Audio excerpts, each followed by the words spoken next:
سورۃ اللہب مکی صورت ہے، صورت نمبر 111۔ اس کے اندر 5 آیتیں ہیں، 1 رکوع ہے۔ یہ صورت نازل ہونے کا ایک ریزن حدیث کے حوالے سے بیان کیا گیا ہے۔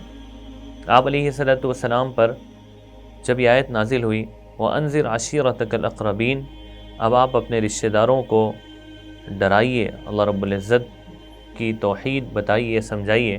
تو آپ علیہ الصلوۃ والسلام کوہ صفا پر چڑھے اور آپ نے اعلان فرمایا، سب قبیلے والوں کو جمع کیا، سارے قبیلے والے جمع ہوئے۔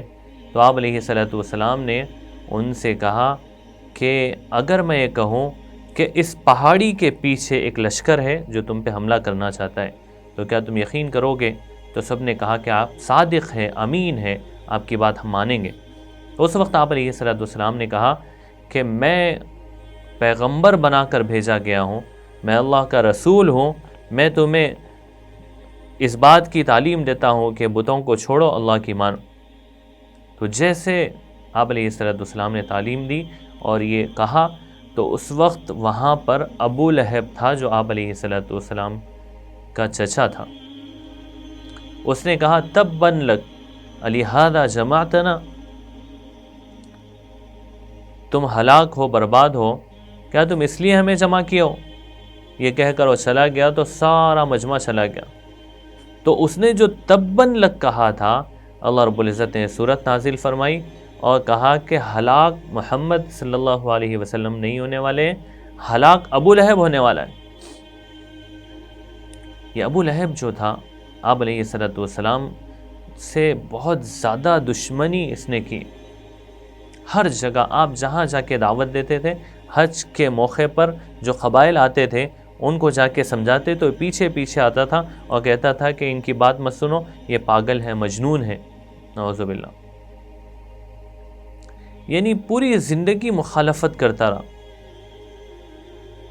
اور اللہ رب العزت نے، اور مخالفت یہاں تک آپ علیہ الصلوۃ والسلام کی 2 لڑکیاں، ابو لہب کے 2 لڑکوں سے ان کا نکاح ہوا تھا، حضرت رقیہ، حضرت ام کلثوم۔ ان دونوں کا نکاح ابو لہب کے 2 لڑکے عتبہ عتیبہ سے ہوا تھا، ابھی رخصتی نہیں ہوئی تھی، نکاح ہوا تھا۔ تو جیسے یہ صورت نازل ہوئی تو اس نے اپنے بیٹوں سے کہا کہ اگر تم میری رضامندی چاہتے ہو تو محمد کی بیٹیوں کو طلاق دے دو۔ تو عتبہ تو خاموش رہا، لیکن عتیبہ نے فوری جا کر طلاق دی۔ تو آپ علیہ الصلوۃ والسلام نے بد دعا کی تھی کہ اللہم سلط علیہ کلبا من کلابک، اللہ اس پر اپنے کتوں میں سے کوئی کتا اس کے اوپر مسلط فرما۔ تو اس کی موت بھی ویسے ہوئی، ابو لہب کے بیٹے کی۔ تو تکلیف دیکھیے آپ، ایک تو سامنے آ کے تکلیف پہنچانا، دوسرے مجمع میں جا کے تکلیف پہنچانا، بے عزتی کرنا، تیسرے اپنے بچوں کو جو نکاح ہوا تھا طلاق دلوائی، وہ تکلیف آپ علیہ الصلوۃ والسلام نے سب کو برداشت کیا ہے۔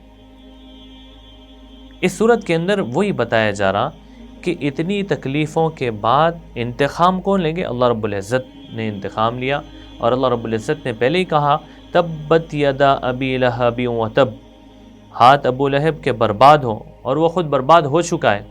ما اغنی عنہ مالہ وما کسب، اس کی دولت اور اس کی جو کمائی تھی وہ اس کے کچھ کام نہیں آئی، بہت مالدار تھا لیکن کچھ کام نہیں آیا۔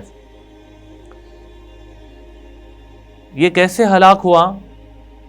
یہ ہلاک ہوا ہے، یہ غزوہ بدر کے بعد ہلاک ہوا۔ غزوہ بدر میں شریک نہیں ہوا، ڈر کر مکہ میں ہی رہا۔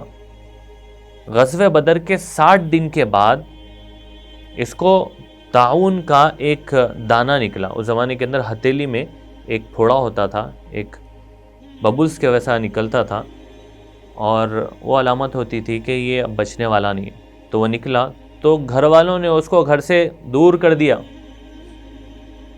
3 دن کے بعد مر گیا وہ۔ تو لوگوں کا ذہن یہ تھا کہ اس کو ہم چھوئیں گے تو ہمیں بھی وہ طاعون کی بیماری آ جائے گی۔ 3 دن تک وہ مرنے کے بعد بھی اس کی لاش سڑتے رہی۔ 3 دن کے بعد جب وہ اس میں شروع ہوئی تو مکہ کے لوگوں نے حبشی غلاموں کو پیسے دے کر یہ کہا کہ اس کو کسی گڑھے میں ڈال دو، تو انہوں نے لکڑیوں سے ڈھکیل کر گڑھے میں ڈالا ہے۔ تو دنیا کے اندر ایسی ذلت، کیونکہ سردار تھا مکہ کا، بڑا آدمی تھا، لیکن اللہ نے ایسی ذلت دکھائی، آخرت کے اندر بھی اس کے حق میں ذلت ہے۔ دوسری بات یہ، سیصلی نارا ذات لہب، دنیا کے اندر بے عزتی کے ساتھ مرا، سیصلی نارا ذات لہب، آخرت میں کیا ہوگا؟ وہ بھڑکتے شعلوں والی آگ میں داخل ہوگا۔ تو یہ ابو لہب جو ہے آپ کا چچا تھا، اس نے ایسی بدتمیزی کی، اللہ رب العزت نے دنیا کے اندر بھی عذاب دیا ہے، آخرت کے اندر بھی اس کو بھڑکتے شعلوں والی آگ میں جہنم میں داخل کیا جائے گا۔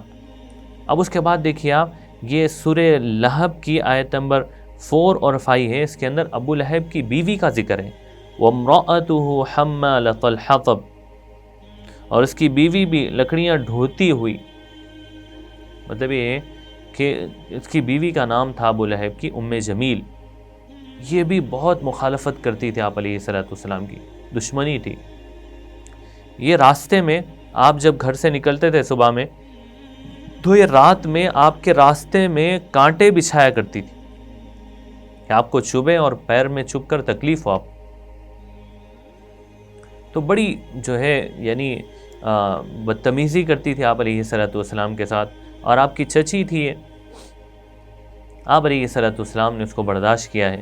اللہ رب العزت نے اس کو بھی یعنی ایسی موت دی دنیا کے اندر کہ یہ ایک مرتبہ، اور یہ بہت مالدار تھی لیکن کنجوس بہت تھی، کسی کو کام پہ رکھتی نہیں تھی، خود جا کے جنگل سے لکڑیاں اٹھاتی، اور وہ گھر کا چولہا جلانے کے لیے، تو چولہا جلانے کے لیے جب لکڑیاں لانے لگی، تو اس زمانے کے اندر لکڑی اٹھانے کے لیے ایک ایسے سر پہ یعنی ایسے باندھ کر لاتے تھے، تو وہ سر کی رسی گلے میں آئی اور گلے میں گلا دب کر گھٹ کر مر گئی وہ راستے میں۔ تو یہ ابو لہب کی بیوی ام جمیل کا انجام ہوا ہے۔ اور آخرت کے اعتبار سے کیا ہوگا؟ فی جیدہا حبل من مسد، اپنی گردن میں مونچھ کی رسی لیے ہوئے، آخرت میں وہی رسی کے اندر لپیٹ کر عذاب دیا جائے گا۔ ایک تفسیر اس کی ہے، تو میرے آخرت کے اندر بھی ان کے لیے عذاب ہے۔ لیکن آپ علیہ السلام کے اخلاق پر قربان جائیں، اتنا سخت مخالفت کے بعد بھی آپ جب فتح مکہ میں داخل ہو رہے ہیں، تو آپ نے اپنے چچا حضرت حمزہ سے کہا، حضرت عباس رضی اللہ عنہ سے کہا کہ چچا جان، ابو لہب کے بیٹے نظر نہیں آتے۔ ابو لہب کے 2 بیٹے اس وقت زندہ تھے اور اس وقت تک مسلمان نہیں ہوئے تھے۔ آپ جب فتح مکہ میں داخل ہوئے سن 8 ہجری میں، تو یہ بھاگ کر نکل گئے تھے۔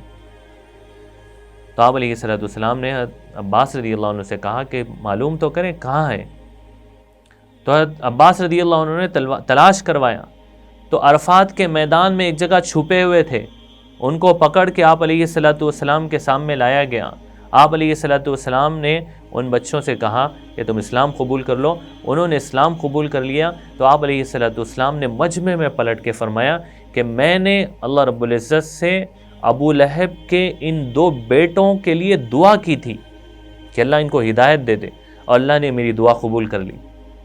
اب تھوڑا سا ایک امیجن کر کے دیکھیں، آپ جس ماں باپ نے آپ علیہ السلام کو اتنی تکلیف پہنچائی ہے کہ بیٹیوں کو طلاق دلوائی، جگہ جگہ رسوا کیا، بدنام کیا، بدتمیزی کی، ساری چیزیں کرنے کے بعد بھی آپ ان کے بیٹوں کی ہدایت کی دعا مانگ رہے ہیں۔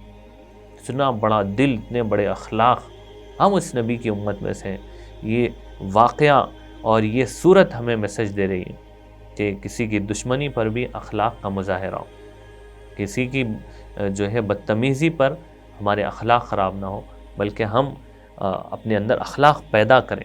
اللہ رب العزت سے دعا ہے اللہ پاک سمجھنے کی توفیق عطا فرمائے، عمل کی